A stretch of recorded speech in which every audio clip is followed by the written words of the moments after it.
അസ്സലാമു അലൈക്കും. ഈ നബിദിനം സമാഗതമാകുമ്പോൾ നമുക്കറിയാമല്ലോ വയനാട് നടന്ന ദുരന്തം.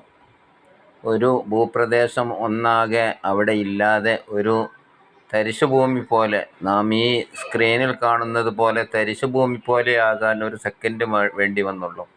നാം ചിന്തിക്കണം, എപ്പോഴാണ് എങ്ങനെയാണ് അള്ളാഹുവിൻ്റെ ശിക്ഷ അല്ലെങ്കിൽ പരീക്ഷണങ്ങൾ വരുന്നത് എന്ന് നാം ഓരോരുത്തരും ചിന്തിക്കേണ്ടതുണ്ട്.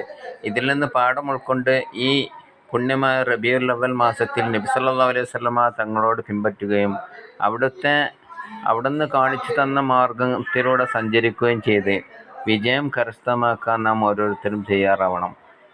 ഇതുപോലെയുള്ള പരീക്ഷണങ്ങൾ ഇനിയും വന്നേക്കാം. അള്ളാഹു ഇത്തരം പരീക്ഷണങ്ങളിൽ നിന്ന് നമ്മളെ കാക്കട്ടെ എന്നും അവിടെ മരിച്ചു വീണവരുടെ കുടുംബങ്ങൾക്ക് അള്ളാഹു ക്ഷമ നൽകട്ടെ എന്നും നമുക്ക് പ്രാർത്ഥിക്കാം.